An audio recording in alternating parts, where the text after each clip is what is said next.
What is up, everybody? Welcome back to the City Life Project YouTube channel for yet another picks preview, pre-show in this case, and predictions video as we hang out with less than 45 minutes left until UFC Paris. That is right, UFC Fight Night Moicano versus Saint-Denis begins here. Since I didn't have time earlier this week to get you guys a picks and predictions video, I figured, hey, might as well go live for a little bit before the UFC card, and we will dive into just my picks and my last minute preview. What's up, ready? Looks like we found the two fights that were missing on the Noche card in France, right? That's hilarious, and we'll get into that as well. Good to see you guys. Good morning, Chris. So I'm going to fire through some of these. I see your guys' comments. I have the comments box up here as I'll go through this preview. If I miss any and if I don't read any, hey, we're firing through these until UFC Paris starts here. So you guys can just hear my last minute picks and predictions here as we preview this card one last time. But I hope everybody's having a good morning thus far. All right, first fight on the card. Bolagioki against Chris Duncan. I am going with Bolagioki in this one. More technical, quick hands. Both have had good regional careers. Each had Dana White Contender Series knockouts. Honestly, Chris Duncan's was beautiful. But neither have really impressed since. But Oki, smaller sample size, and it wasn't a terrible fight, whereas Chris Duncan did lose his last fight to Manuel Torres and has really not brought that same, that same finishing ability that we saw in Dana White's Contender Series. Now, I don't want to call it a fluke, but maybe that's not his bread and butter from what we've seen, whereas the book is still out on Oki, who's a little bit younger, and I imagine continuing to be hungry here as he's gone 9-1 as a pro. Talented striker with a lot of power. 5 KO, TKO, 1 submission, 3 decisions, never been knocked out, never been submitted. So yeah, going with Bolagioki. All right, next fight up the card. Nora Canole against Jacqueline Cavalcanti. Jacqueline Cavalcanti is back, ladies and gentlemen. She's back after just a month removed from her last UFC fight, which honestly, if she had even 3.5, 4 months to prepare for this one, even 3, I would have picked her. But 1 month out, I just can't do it. So I'm going with Nora here. Again, Cavalcanti, if she had a camp and didn't fight just a month ago, I'd probably pick her to win. And Canole, 8-1 as a pro. She is the slight underdog in this one, but she hits fairly hard. She has 6 KO TKOs, 1 submission, 1 decision. Those are the type of finishing records that you want to see on a woman fighter to guarantee some fireworks and potentially a knockout. But anyways, so she's good. Again, Cavalcanti really impressed me in her last fight. Really good footwork and striking there against Josiane Nunes, who did crack her a few times, but Josiane Nunes, a knockout artist in her own right, where I do think Nora Canole at least moves her feet a little bit better than that of Nunes, who just kind of walks you down. But anyways, going with Nora on this one. What's up, Talib? What's up, Adam? What's up, Hoggy from home? Striking ace. Good to see you. Ready? I think that was with Perez. And she's going to fight, but she didn't have a good weight cut. All right, next fight up the card here. We have Daniel Barres versus Victor Altamirano. One of the fights that probably should have been on Noche UFC.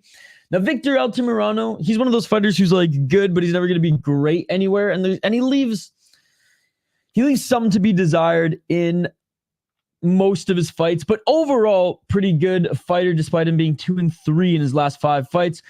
Split decision against Felipe Dos Santos, no shame there. And Tim Elliott's still good at this stage in his career, despite what his record shows as well. So I don't hate that one. Beat Vinicius Salvador, it's a good win.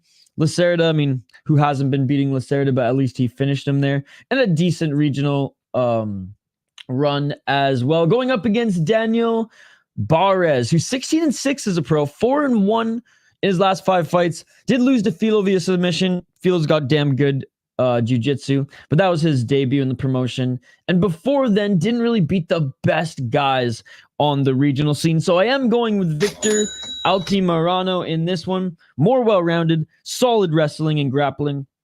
Has fought UFC level guys longer, obviously, than Perez. He's in it. He knows what to expect with everything here. And I just think he's looked better, too, against better opponents than Perez has, even just throughout his career. He has good takedowns, though. However, Altamirano good at scrambling, getting back up to his feet. I will say Perez has the power, but his last wins have been against met opponents. Joshua Van, Manel Cap, and Ronaldo Rodriguez are single-handedly making me fans of flyweight. There you go, dude. There you go.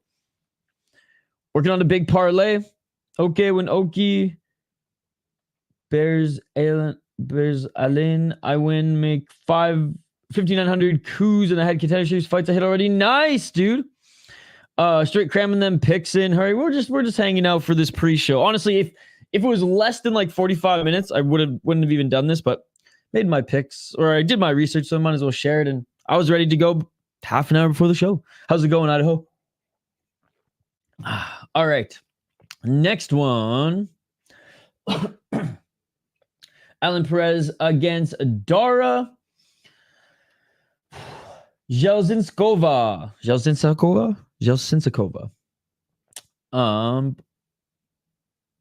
You should ever tell your allegation chicks. Yes. I feel like we had a whole conversation about this. Murder wants to fight Bilal. That is hilarious. Because if there's one thing the UFC might do is actually make that fight. Not that I want to see it. And I'm just tongue-in-cheek there. There's no way Conor deserves that fight. There's not many, Adam. There's not many. All right. 9-1 for Daria here. 4-1 in her last 5 fights. I got a couple of names, but I'll give it to you later today. Because we are cramming this in. 5 KO TKOs, 0 submissions, 4 decisions for the Russian fighter here, who is 9-1, by the way. 9-1. She's out of the MMA factory.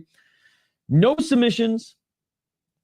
5 KO TKO, though. What's up, Funkmaster? 4 decisions. 1-0 in the UFC. 3-0 in Fight Club Sech. And 2-1 in Eris. And she's beaten some decent opponents in her last few fights as well. What's up? That's Gambling Baby. What's up, Vincent? I lost to a 4-0 gal, but other than that, has gone some decent fights. She was okay. Fought MMA Open as well, which is in a bad regional scene. I mean, she fought a 9-0 gal and knocked her out when she was 3-0. So, like, yeah, she's fought girls with a lot of experience early in her career. And I think she's a very good technical striker. I am picking her to win, even though Alim Perez is stronger than her, a little bit bigger than her. Better in the grappling department. Now, tough to finish, but doesn't have any offensive grappling, really. No, women's MMA, anything can happen here. But Alim Perez getting takedowns, controlling her opponent, ground and pound, smothering them. That's kind of her style. On the feet, it's pretty sloppy. We're on the feet for the Iron Lady. It is crisp and clean. So I am going with the underdog here. I know she's strong, big for the division, but she had what looked like a very tough weight cut, and that has to have zapped a little bit of her strength, a little bit of her gas tank, a little bit of her pressure that she usually puts on her opponents. And again, Alim Perez actually has some things to worry about as well in the striking encounters of the Iron Lady. So yeah, more technical, and I think technique-wise, she's better. But she is a little bit stronger, but I am going with the underdog on this one. Next, Vince Morales back in the UFC, up against Taylor Lapilus. Love Vince Morales. Want him to win. Do I think he's going to win? No. And the main thing is, I think Taylor Lapilus is going to win. The main thing is he fought 3 weeks ago at UFL. Solidified, putting together a tremendous win streak on the regional scene to get his ticket back in the UFC. However, his ticket back to the UFC was in France 3 weeks after a UFL fight. So, again, this one's one of those where it's going to burn that first fight on his new contract with the UFC, and then he's going to get a more favorable, at least, not necessarily opponent, but fight where he can actually fully prepare. Because Taylor Lapilus is no joke. He is 20-4 as a pro. No one's fighting right now. We're just doing a little pre-show. We got half an hour till the fight starts. Like I said, 20-4, 4-1 in his last 5. Won his last fight against Cody Stamann. Lost to Farid Basharat. No shame in that. It was decision. Beat Loughran, who's starting to get a little bit more exposed in every single one of his fights, but like he's a scrappy guy to fight, and he was undefeated that time. DeMarte Pena's legit. He was undefeated and he beat him. Wilson Reyes, whatever. But overall, Taylor Lapilus actually has a pretty good resume.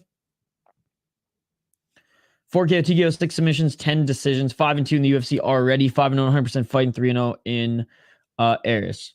And yeah, he won the Ares title there. Beat Nate Maness on the regional scene when Nate Maness was undefeated. Man, he snatches O's. But Vince Morales is experienced. He's the underdog coming in on this one. And honestly, being, what was it, like plus 230 something for having only 3 weeks of camp. It's pretty good. Solid boxer, good takedown defense, 7 KO TKOs, 5 submissions, 4 decisions, pretty well rounded. 3-5 in the UFC, but he's making his return. And yeah, I mean, look, he didn't fight all really good guys on the regional, like the guy he beat after his UFC fight, whatever. But then this guy was pretty good. Yuki Montoya is really good. Luis Gustero is good. Then Hunter Azur, like that is a solid win streak after being cut from the UFC. So rooting for Vince would be awesome to see him get extend his win streak and get a win against Taylor Lapilus here. But I do think Taylor Lapilus is ready to go for this one. What's up, the Leprechaun? Good to see you. Good to see you. All right. We have Ludovic Klein against Roosevelt Roberts. Roosevelt Roberts kind of re-signed short notice for this one as well. Relatively short notice. I got Ludovic Klein winning this one, guys. I know he's the huge favorite here. I hate to see these odds in mixed martial arts because anything can happen. And Roosevelt Roberts has some good technique in his striking, especially utilizing his range. But I just think Ludovic Klein is levels above him. Yeah, and he's been on a great run as of late as well. 4-0-1. What's up, Death? Good to see you. Yeah, 4-0-1 in his last 5 fights. Slovakian, those guys are tough as nails. I watch a lot of hockey, and again, those Slovakian athletes who play puck are pretty nuts. And Ludovic Klein has showed that he's very tough as well. 9 KO TKOs. There's levels to this game, absolutely. 8. Good to see you as well, backwards. Hey, what's up, AJ? Being MMA hole. 8 submissions, 5 decisions. Hard to put out. He's only been knocked down, submitted. He's been knocked down once, submitted twice. 6-2-1 in UFC, 5-0 in Octagon, and 2-0 in ACB. So not bad even before he came over to UFC.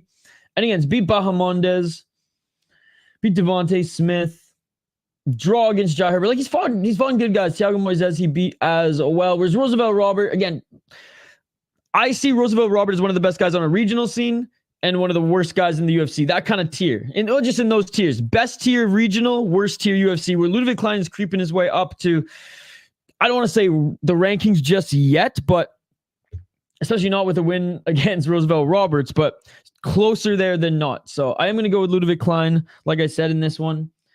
Just better overall, way stronger, good at executing his game plan, hits hard, can sub you as well. Like I do like Roosevelt Roberts striking on the outside, and he clearly has some nice finishes. But his ground game really isn't anything special, ironically, since he did get a submission on Dana White's Contender Series that originally got him into the UFC. He was on Tough as well. And yeah, I just think Ludovic Klein is going to get this one. And I get the minus 1,000 odds. He's like probably going to win. But those odds are just crazy to see in mixed martial arts. Those boxing odds. Always thought it was funny saying, or there are always levels to this game. I bet my mom's car on Money Moicano. Let's go, AJ. Name a game that doesn't have levels. Oh, that's true. That's a good one. What's up, JJK? Good to see you. Who else is here that I didn't say what's up to? I think I said hey to everybody. Oh my KJ, mom, we've been taking a pause for a long time. Okay, Gummy kicking in. I'm at a 9-leg parlay. Let's make some cuts. Let's go. Ready? Connect 4. Well, Connect 4 is literal levels. Oh, man. All right, let's get to this next one here. And thank you guys for joining us for this little pre-game show. I'm going over my picks with you guys and reading the chat here. If I don't bring everyone on screen, trust me, I got the chat bar up and I am seeing them all, so I appreciate the interaction. There you go. Imavov wins by TKO, says Talib. All right, Oumar C against Dawoon Jung. Dawoon Jung not on a good run right now, 2-3 in his last 5, and on a 3-fight losing streak. Mind you, against the Justin Jacoby, Devin Clark's meh, and Carlos Alberg, who's good. So I'll say like 2 decent opponents and 1 meh. But he's big. Like coming into this, I was like, man, Oumar C's a big guy. But you looked at his face-off against Dawoon Jung, and Dawoon Jung's pretty big as well. But C is the -600 favorite. What's up, Scott? Good to see you. Ready for this Combat Sports Saturday, baby. Let's go. Hey, no problem, Vincent. Thank you for watching all the content, man. Appreciate you. I do think Oumar C is the better fighter. Dawoon Jung is tough. He's strong. His grappling ability is good. But Oumar C is just better than him in that department and everywhere else too, especially in the striking. Dude, last night was absolutely insane. Thank you to everybody who donated in Horwitz as well, man. Holy shit. Thank you, guys. Those who re-upped the membership as well. Oumar C, undefeated. 4 KO, TKO, 4 submission, 2 decisions. Never been, like I said, defeated there. 3-0 in KSW, 1-0 in the UFC, and 1-0 in Octagon. So an Octagon and KSW product, sign me up. I love that too. Good leagues to develop in. Early cards are nice now and then. Well, tonight I got an early UFC card and an all-night Rising card. So maybe I was going to finish working and sneak a workout in between UFC and Rising, but the K1 prelims, if I can find a place to watch them, I will watch them with you guys as well. Chiwi-wee. All right. Like I said, going to Oumar C on this one. So big, so strong as well. Good striking, uses range well. Solid wrestling. Tough to fight on the ground. Love the KSW prospects who can translate to the UFC with ease. Veteran who can grapple. C's just going to be hard to control. And he's explosive and defensive. So we're going Oumar C. Love early UFC. Next is Ion Cutelaba against Ivan Erslan, another KSW product. Another KSW product who actually fought for a title twice and lost, but worked his way back up to another title shot after that. And then both times he's lost in the title fight, he's been able to go on little runs after that to earn himself, like I said, another title shot, or in this case, a ticket to the UFC. He's good, and he is the favorite in this one. Not the biggest favorite, just because we don't really know what he is yet at the UFC level. And Ion Cutelaba is pretty much a gatekeeper, but soon we'll have to pass the baton away, especially now. He puts on exciting fights, but he's 1-4 in his last five fights. And yeah, he lost a decision to Felipe Lins, but that's just how Felipe Lins wins fights. He beat Tanner Boser. I mean, cool, man. Tanner Boser was okay at one point, but that's not a great win. And then just kept getting finished. Johnny Walker, Ryan Spann finishing him. Nachuku, pretty good, but still, I mean, maybe not pretty good, actually, because he couldn't beat OSP. So, yeah, just chin starting to go. Gas tank was never that great. And if Ion Cutelaba cannot finish Erslan in the first round, Erslan's going to win. And I do think Erslan's going to win this fight. 3-2 in his last 5. He's dangerous as well. He's fought monsters before in KSW. Mind you, and again, I respect this, but if he ain't on the Russian gas or the Polish needle, I mean, I'm not saying he was, but that KSW products either do very well in the UFC or realize, shoot, I can't juice as easy in this promotion. They go down. But 10 KO TKOs, 1 submission, 3 decisions, 4-3 in KSW, 2-0 in FFC, and 3-0 in FNC. Fought at KSW Epic, which is one of the best cards of the year, and beat a really good 10-1 opponent in the first round. I think that was in the tournament too. Okay, maybe not actually. Fought some really good guys. Like I said, has earned a title shot twice, so he lost and went on runs again. Lost some legit opponents though. So it is what it is. But he had a very good KSW run and developed in his later career there, and then bounced around a little bit to take opportunities, but overall has fought really good guys. And so that's why I'm going with him on this one. For legit opponents, well-rounded, tough, hits hard, and only's been finished twice. Can go 3 rounds, but then no. There's my cheeky Polish syringe comment. Maybe not as well in the UFC though. We'll see. But yeah, with Cutelaba, it's flip a coin if he's going to win a fight at these days. Hits hard. The ground game is gone. And his chin is starting to fade a little bit more. And when he gets tired, you just cannot. He cannot defend himself on the ground. All right. Next fight up the card here for Ziam against Matt Frevola. Steamroller as we open the main card. Smash that like button, ladies and gentlemen. Let's go. Let's go. 6 hours? That's gambling, baby? Oh my goodness. I wondered where you went. I was waiting for Perez to stumble on the scale and then plot twist, she starts twerking and it was all fake. Well, I'm glad you got home safe. Matt Frevola, 4-11-1 as a pro, 3-2 in his last 5 fights. Did lose his last fight to Benoit Saint-Denis, but actually looked good in that fight until getting kicked in the head. It's been a while ago. He took the time to recover, which I like. Beat Drew Dober, which is an awesome win. Drew Dober is hard to knock out, and Frevola knocked him out. Azaitar, when Azaitar was still kind of good. Valdez undefeated. I actually like the Valdez win as well. His only loss before then was to Terrence McKinney, who again cracked him, who does have that power. He's 34 years of age, up against the 27. 11-4-1. 11-4-1. For Ziam, 15-4. He is 4-1 in his last 5 fights on a 3-fight win streak. What's up, Spyro? Good to see you. Yes, I did watch that.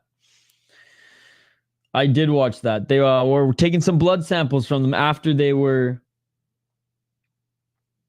after they weighed in.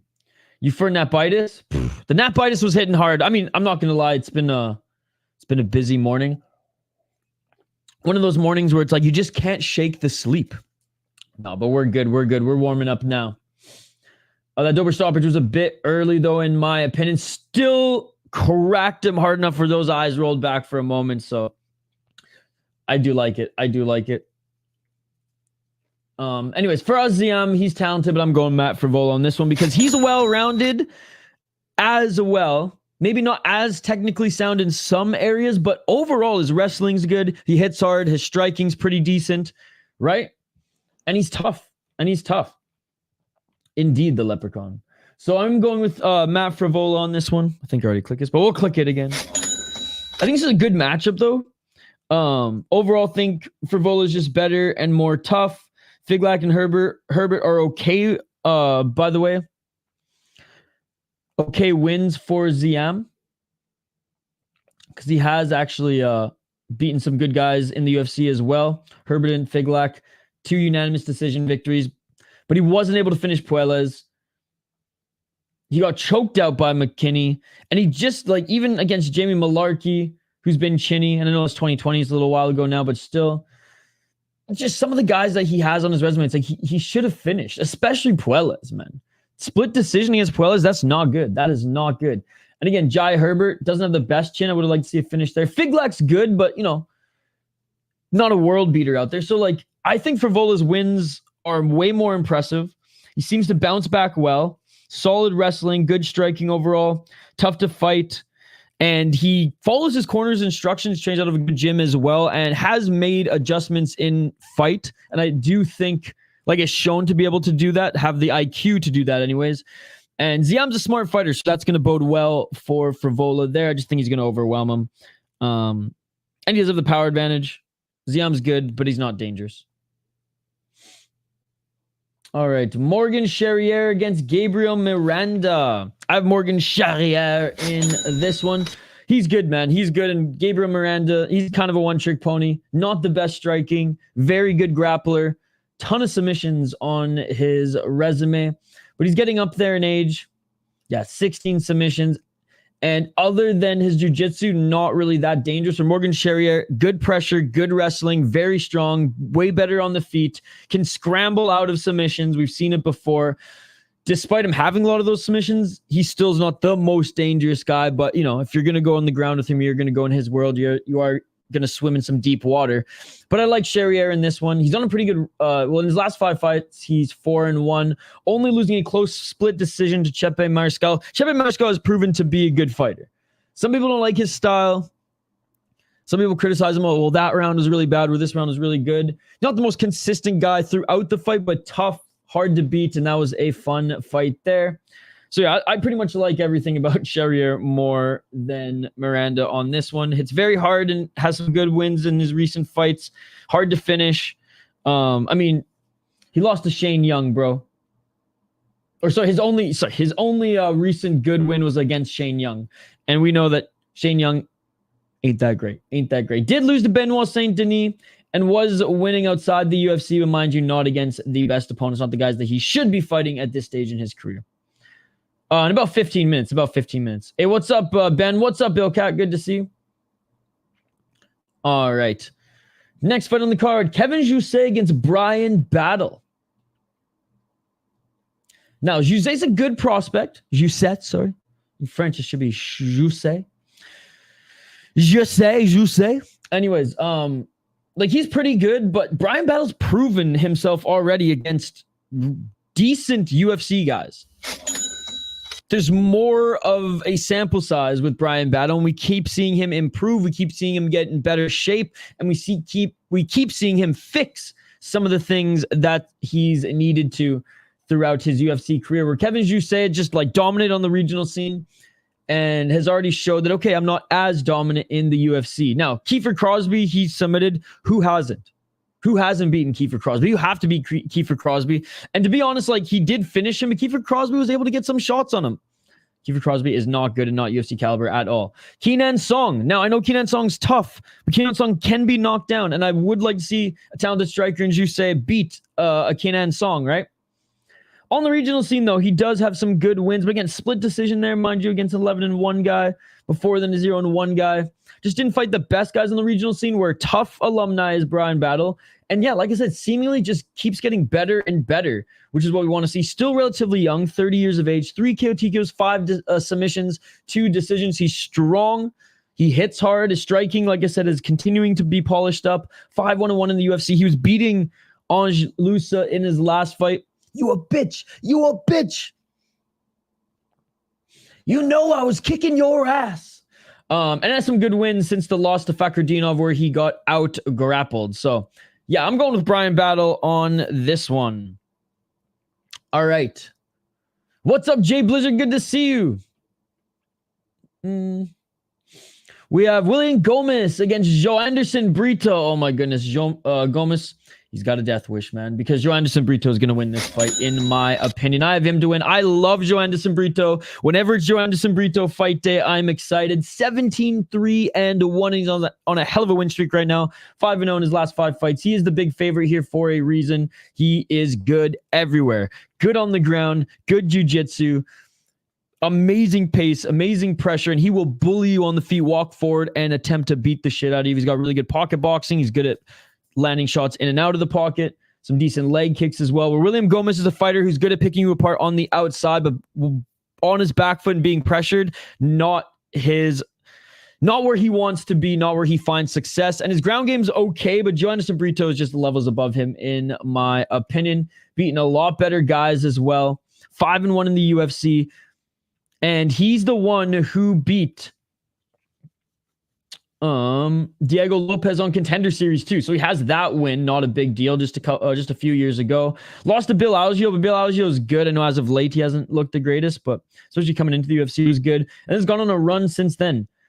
Philly, Alexander, Weston Wilson, Jonathan Pierce, and Jack Shore. Now, overall, no like world beaters there, but better in my opinion than Yanis Gamori, Francis Marshall, split decision, Jarno Aarons, decision, right?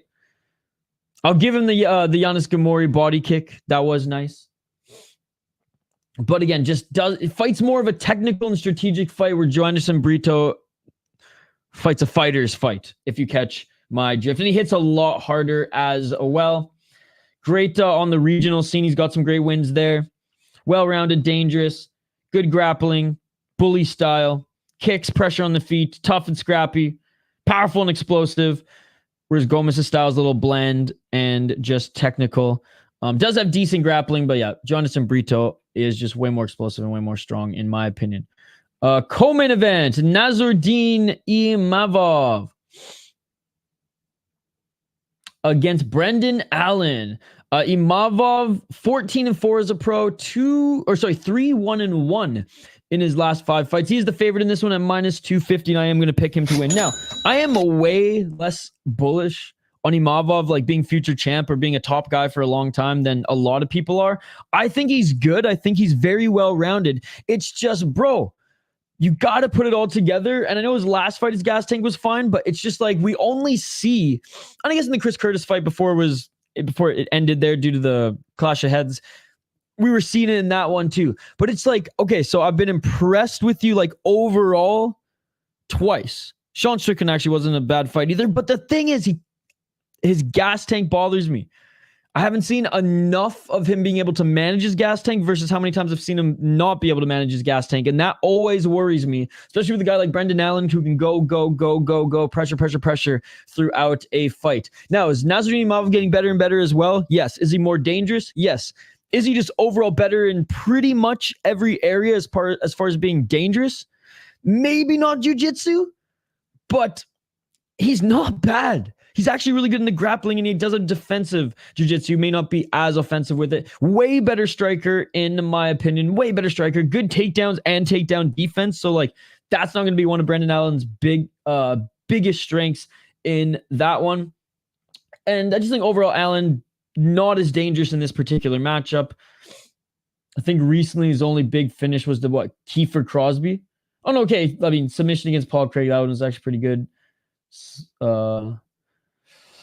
So he's big KO TKO, because how many does he have? He only has 5. And other than submissions, yeah, not the greatest there. Not the greatest there. Like, boxing's a little bit more crisp, but just doesn't have the power that Imavov has. Now, again, the Sean Strickland fight overall looked pretty good. The Phil Hawes freaking loss is going to like haunt his record forever, but that's okay. That's okay. What's up, Hobart? Good to see you. What's up, Robert G? But yeah, I got Imavov on this one. What else do I really have on this one? I think I pretty much explained everything. Does he gas? That is the question. Look good in the Cannonier fight. But more times than not, he gasses hard up to the second and third. I like the pressure of Allen, though, and good grappling. So that's what kind of is the question here. Can he out-pressure Imavov so Imavov does gas? I mean, that would be a good game plan, and then try to go for the submission when he's tired.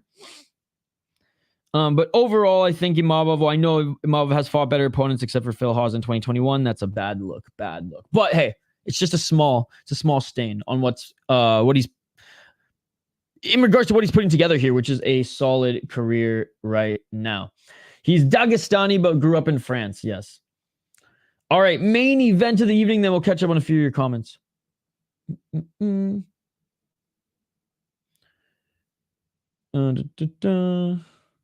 wins this is actually going to be a loser because they probably get to fight Kyle Bahayo, and that ain't going to go well for Allen or Imavov. That is true. That is true.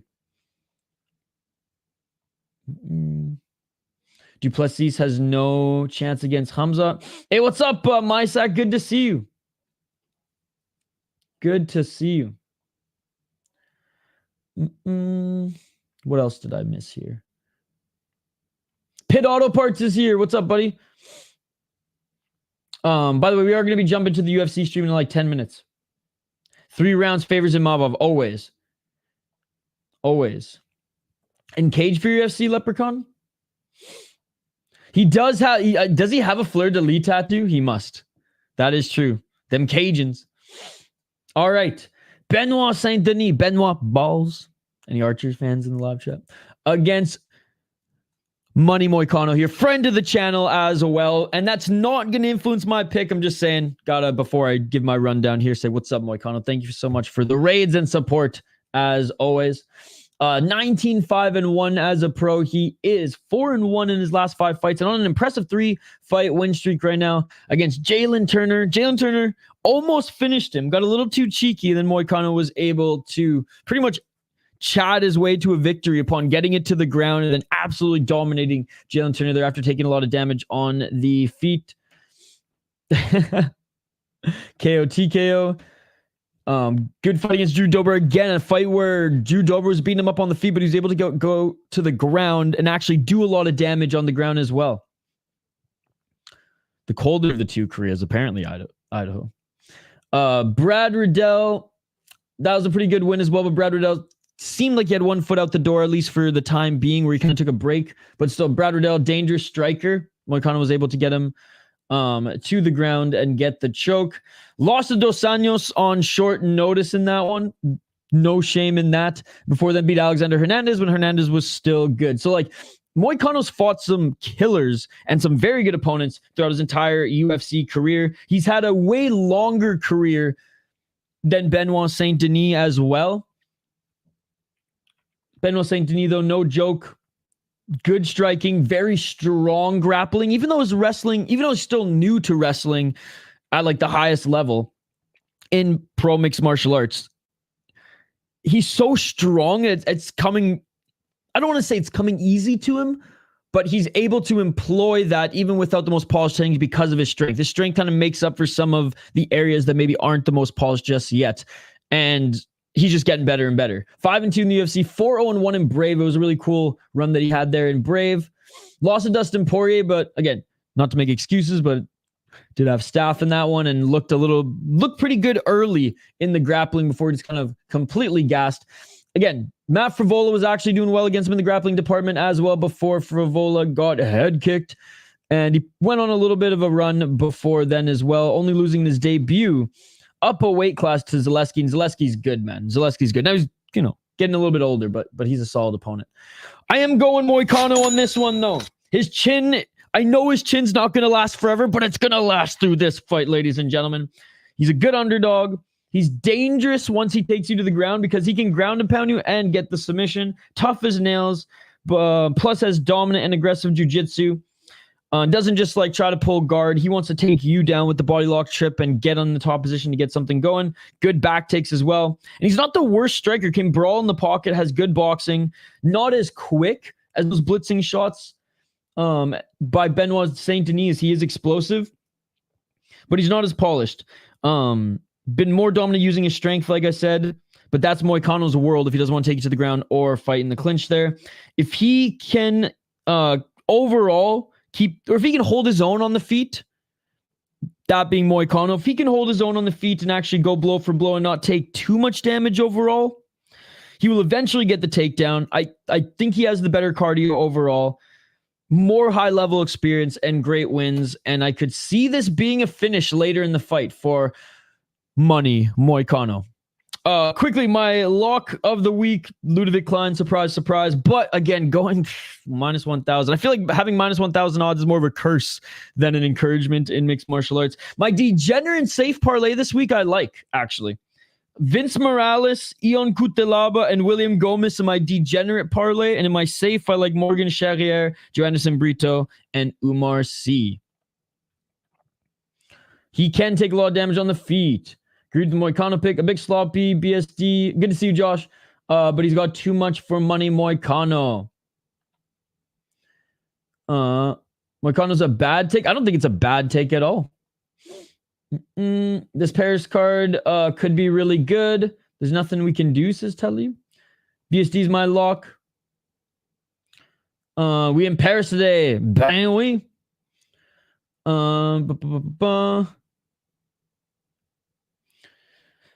Picked up Moicano and batter him. Not to make excuses. Also, he had staff. Poirier, hey, look, Poirier might have pieced him up later as soon as BSD got a little tired. But my point was, even a little bit compromised, he was able to show well in the grappling against Poirier, who, I mean, look at how good his defensive grappling was against Makhachev, right? BSD will punch down the line for a takedown. What's up, Hernan? Good to see you. Ready for this long-ass day. Absolutely. Jiu-Jitsu's been exposed. Not if you ask Moicano in his last few fights. It is pretty damn shady. So, I mean, maybe there's that. Maybe Allen and Moicano are going to be poisoned today. Probably, I guess you can't even go on the same websites as us, eh, Idaho? If you want to watch UFC up there.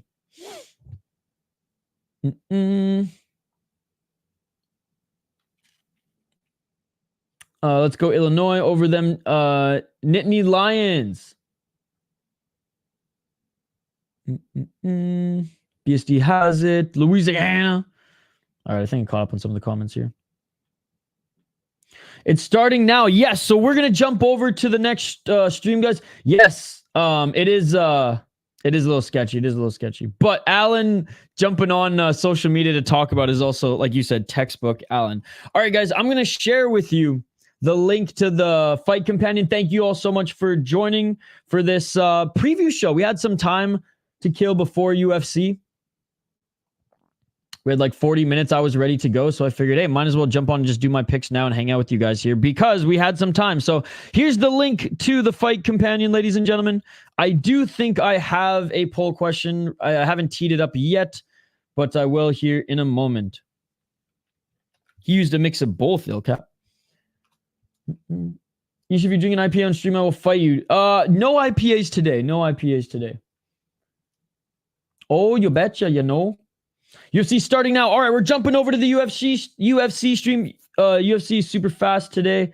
Fights already started. Oh, damn. Fights already started. All right, well, we got to jump over there, ladies and gentlemen. Join us for the UFC stream. The Fight Companion. We'll be doing play-by-play commentary and reading your guys' comments there as well. Join the link I put in the live chat here, guys. Thank you so much for hanging out with us during the preview show, and I'll see you there in a couple of minutes. Always remember, even in Paris. See you for the Fight Companion in literally 2 minutes.